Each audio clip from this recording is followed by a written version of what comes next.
All right, thank you, Shireen Adel, for this report, and thank you, ladies and gentlemen, for staying with us, and thank you for Dr. Nader Mostafa, the political analyst and former parliamentarian, for being with us here. Dr. Mostafa, before the break, we were talking about a couple of issues, and one of them was the fact that Egypt is studying thoroughly and doing its calculations regarding the tripartite Mecca defense agreement and the Red Sea coalition.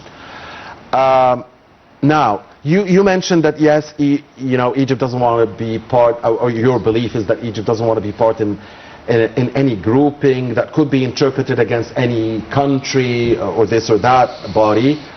But say, if we talk about the Mecca agreement, well, it has clearly stated that while being formed, that it's not against anybody, yes, and it's only for deterrence, yes, and so on.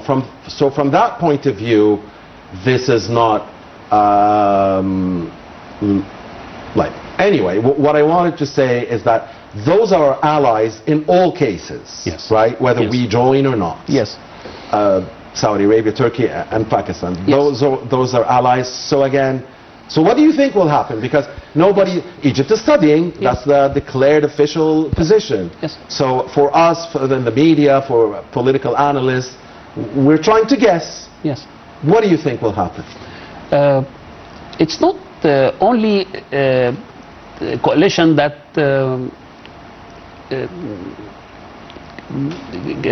bring together our friends. This coalition is bringing together our strong friends this time or nowadays. Look to our relationship with Pakistan, for example. Cairo and Islamabad relationship is getting very strong. Look to Cairo-Istanbul situation, right? Getting very strong, getting bigger and better. Our relationship with Saudi Arabia is historical. Is a very special, very special kind of relationship. Absolutely. Our situation in the Red Sea is very strong also. The way we are dealing with the issue of Somalia. You see, absolutely. You see, there are different ways of looking at this. Okay. If you join, you could tell yourself, nobody's going to be worried that Egypt joined because they trust us. Yes. And if you don't join, you could say that even those who formed the group won't be mad or angry or anything because they also trust you. Yes. So like, Egypt has the luxury, right? Yes. Join, not to join. I mean, not in all cases. Not only the luxury, but we are also, even if we don't join, we are part. Yeah. If we join, right. Maybe Iran also will join. Down the line, down the line. Yeah. Further down the line. Maybe years from now. Some writings maybe say, years, say this. Maybe years down some the writings line. say this. Speaking of Iran, Egypt has played a very positive role in the U.S. and respected from all parties. Right. Respected role from all parties, even from Iran. Right. While stressing that it is against the Iranian attacks against its brothers and sisters in the Arab Gulf, it is also stressing that it wants a diplomatic settlement and diplomacy. It talks to the Americans, it talks to the Iranians, it talks to everybody. It seems we are in a stalemate, Dr. Mostafa, regarding that situation. Mr. Trump is satisfied, he says he's satisfied now for the economic stranglehold that America is applying, and he has named the Trump, I was going to say the Trump Strait. He has named the Hormuz Strait a part of American territory officially. Yes. And it seems the Iranians are also like betting that Mr. Trump will lose in the elections and have chosen to go into this war of attrition, if we may say so. Yes. Where are we going? I mean, for how long could this continue? Many writings are dealing with this situation as a situation that nobody calculated properly.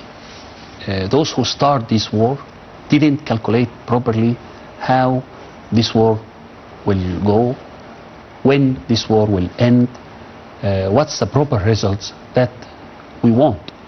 For example, Hormuz itself was the situation today. You can open it, you cannot open it, you can make your ships go through safe or not. This is the situation. Today, this is the situation. Although Iran lost a lot in this war. Absolutely. Tens of billions of dollars, if not hundreds of billions. Think about leaders. Think about economic seas. Civilian life. Yeah. Enough, I mean, that barbaric attack against the school. Think about institutions. Think about future. But on the same time, Americans cannot claim that they won this war. Till now, their bases in Gulf, severe attacks. Actually, the easier claim is that strategically they've been defeated. Yes. Strategically, not militarily, of course. No, it's not clear. As you said, it's not clear. The war, the way the war goes, the negative points that each and every side of this war, even those who are not involved directly in the war, see how Gulf suffer from this war. That's why we again return to our policy by a lot of respect, by a lot of positive issues that really depend on our knowledge and ability to deal with these kind of hard situation. We definitely get negative points of this war, and this war affected our economy and affected our people and affected our, but to what extent? To what extent we get affected by this war? This is, I believe that situation in Egypt is not like situation on other neighbors, on different sides. You're talking about the economic effect? Economic effect, military effect, attacks, peace, security. Right. So for how long do you think the standoff will continue, and is this situation sustainable? I mean, price of oil now is like $94 a barrel. Yes, it's not at 120 plus that it reached. Even those who created this war cannot go further than this. They cannot, they will not be able to manage the crisis. Are we in a state of no war, no peace, like a controlled confrontation? It seems that. Are we in that state? Because the first 60 days of the war was very strong and hard. You know, day by day we spoke about casualties. We spoke about attacks. We spoke about bombs. We spoke about attacks. Tit for tat. But today, look to the situation today. It's very different. You know, maybe 1 or 2 months back, situation is different. So it's no war, no peace. Maybe situation is different. Sometimes we listen about attack of one ship or. And flow in the Strait of Hormuz is nowhere near where it was before the war. Yes. But it's like gradually improving slightly, very slightly. Yes. And some oil tankers are getting out and getting in. Yeah. The Americans say that they are the ones like protecting those. Yeah, we don't know. Right. I mean, we don't know whose strait is it at the moment. I mean, the Iran Strait, the Hormuz, the Oman Strait, the Trump Strait. I mean, he has called it American It's almost like that, you know. 10 years back, 20 years back, people was asking, you know, is it Persian or Arabian, you know. Yeah. This is the situation, you know, nothing changed, you know, except the Trump put his name, you know, this is totally new. So how will this end?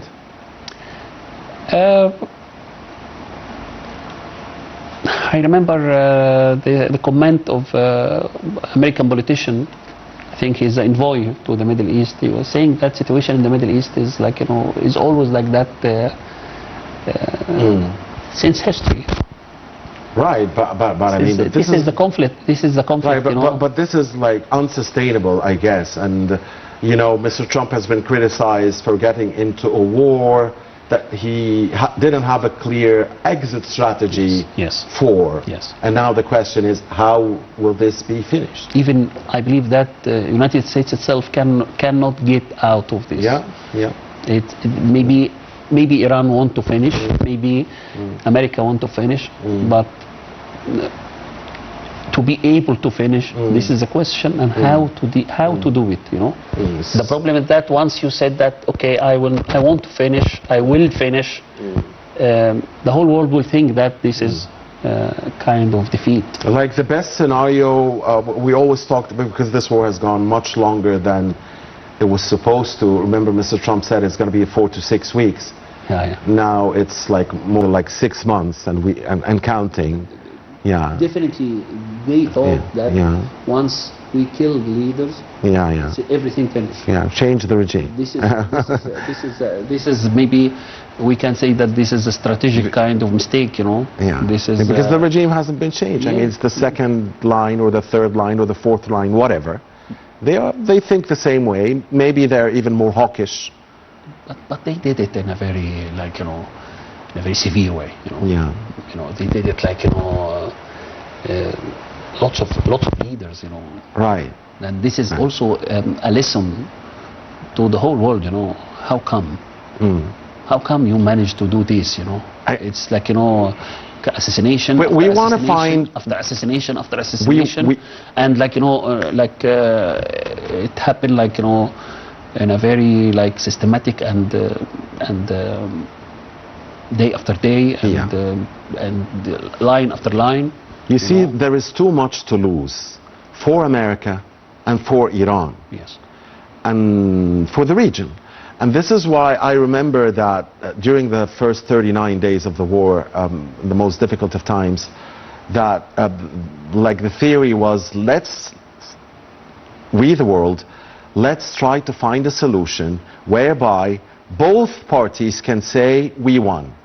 This is what we want. Okay, America claim victory, Iran claim victory, we'll clap to all of you. Like, you know, sit on the table and create this and we'll give you the bragging rights. Artificial solution. All right. So, and we'll give everybody the bragging rights. America brag and say you won. Okay, we believe you. Okay, we'll believe you anyway. We don't believe you, but we will believe you. You understand? Yeah. Iran say the same thing, but there is an ego problem here. I mean, there is too much to lose. This is the biggest superpower in the world. Mr. Trump is. I mean, he has ego, definitely. And the Iranians, they have their like civilization and history and that religious element of that's engulfing the government. So there is pride as well there. There's too much to lose for both sides. So we want to find a solution. Egypt and the world wants to find a solution. But, how can this end? Maybe the solution will be the nuclear program of Iran.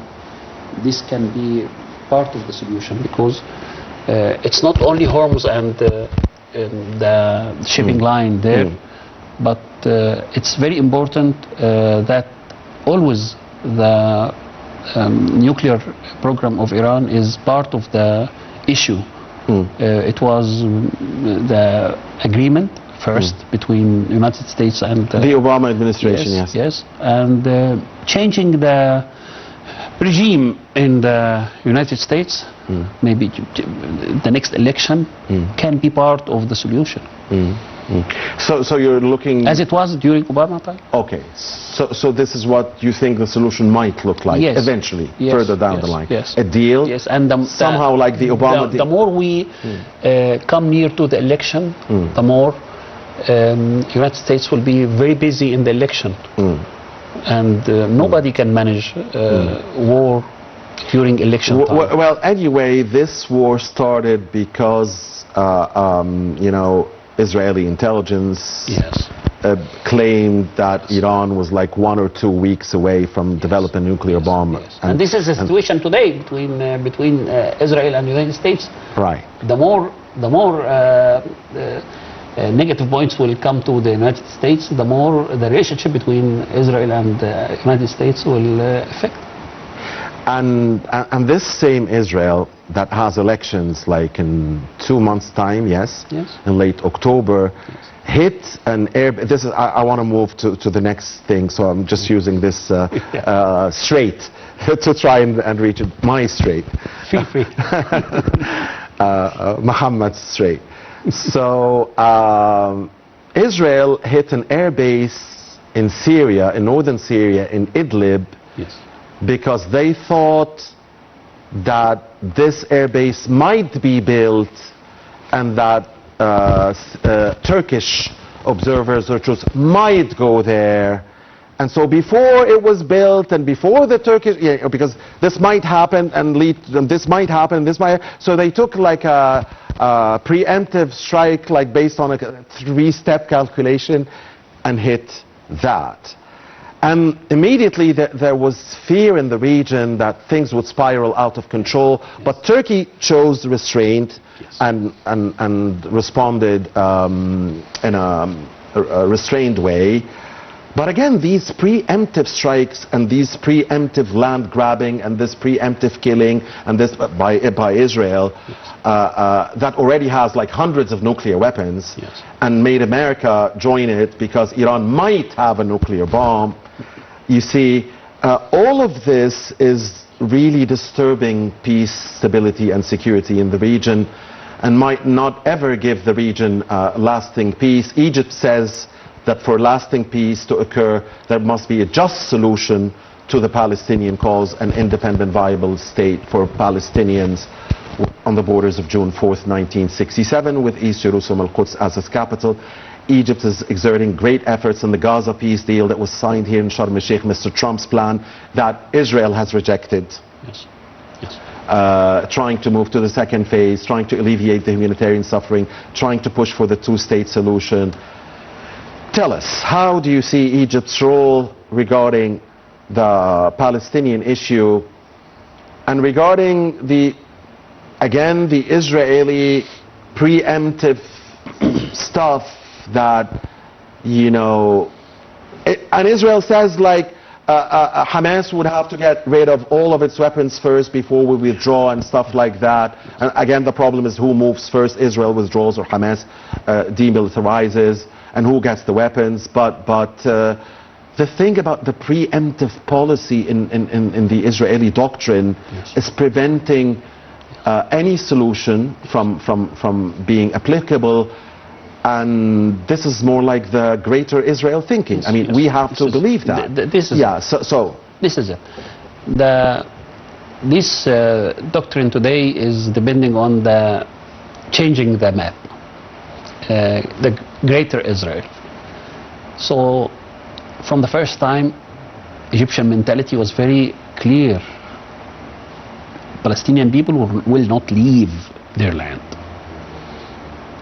The situation was very clear, and I remember very well President Fattah al-Sisi while speaking from the first day, saying that if this is announcing or hidden, if you announce it or if you hide it, we understand very well that people will not leave their own country, their own borders.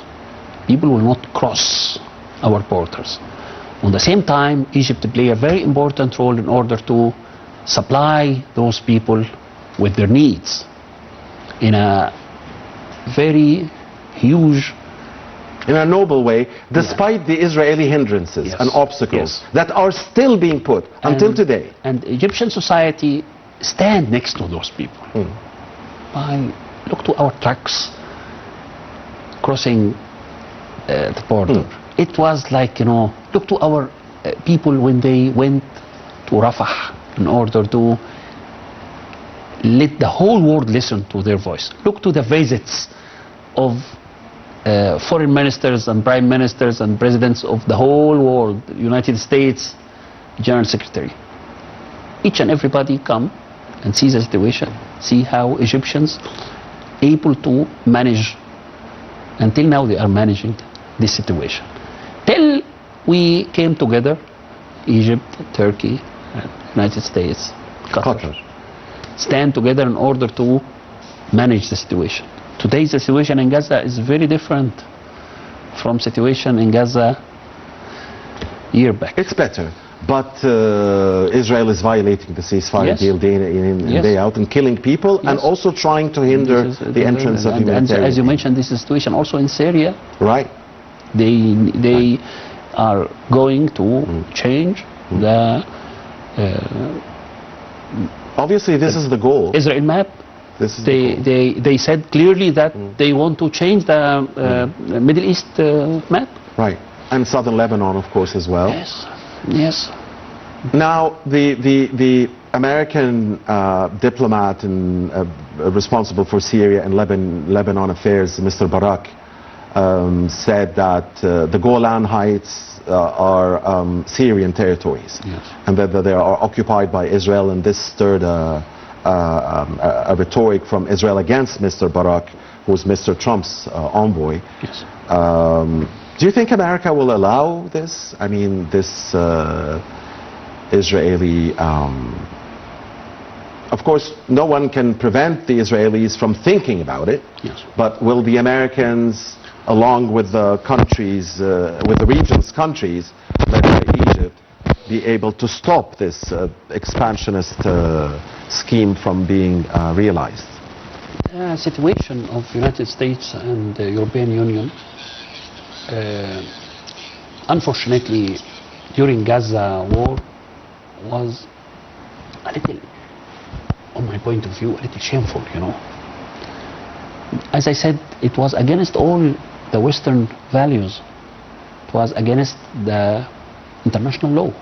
It was against any kind of political ideology, any kind of religion, any kind of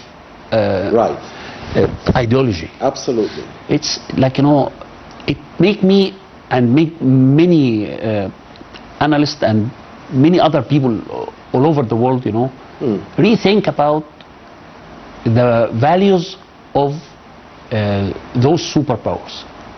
Where are the values when you kill this much children? For what reason, you know? What is the benefit? Where is the ethics?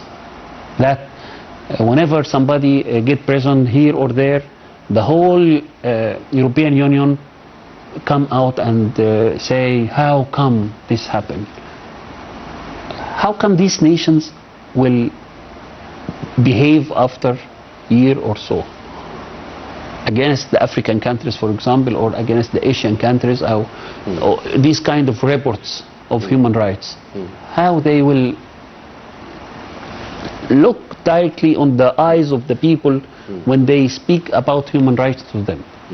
Definitely somebody will remind them by this, you know. Believe me, our children was not knowing a lot about the Palestinian issue, but now they do. Nowadays, now the whole world does. The entire world does. Situation. And the American public opinion has look to really the Spanish, for example, ordinary people. Right. How they deal with this issue. Look to the government of Spain, for example. Look to Latin America. Very respectable positions by Spain and others. It's not only the Arab people are speaking today about the issue of Israel, you know. Right. It's like, you know, and this is what remain. This is what remain, and this what is America sincere, in your view, Dr. Mostafa, when it says it is against the annexation of the West Bank, it is against the occupation of the Golan, it is against the occupation of southern Lebanon? Is it sincere when it says that? Even if it's not sincere, the situation in many countries of the world, you know, the propaganda that happened, the negative public opinion that today created by new generations. I believe that inside the United States itself, you will find people that really understand today the situation. Many. Maybe and this eventually maybe this was not. It wasn't. Yeah. And this down the line will affect what's happening here in the Middle East. Definitely. Today we look to situation in the American Parliament, you know. Right. Look to the Muslims there. Look to the ruler of New York. Lots of people today will raise their voice. Yeah, for the first time, and rightfully so, and because you know that more Americans sympathize with Palestinians than they do with Israelis. It never happened before. And though they prove to us actually here in the region that the people at least do care, that most of the people do care about human rights, really. it's time for the governments now to show. It's not issue of human rights. It's the issue of humanity. Yes. Humanity. Yes. Yeah. People definitely, all over the world will be very sensitive The massacre against massacre against children. The genocide war on Palestinians in Gaza will never, ever be forgotten. And by the way, they opened the file of the massacres through the history. People now saw how whenever they read about massacres before, maybe they don't understand properly. But nowadays, even the new generations, even children can understand very well when they open the file of history about massacres in Israel or in Palestine. They will definitely understand how this country created. Thank you very much, Dr. Nader Mostafa. It's been a great pleasure. That was Dr. Nader Mostafa, the political analyst and former parliamentarian, with us here in the studio. Hope to see you again soon. And ladies and gentlemen, we still have much more to go here on Nile Oracle. We'll be talking about the economic dimension of the Egyptian foreign policy. We'll also be talking about the cost of the U.S.-Israel war on Iran, the Hormuz Strait, and much more. Please don't go.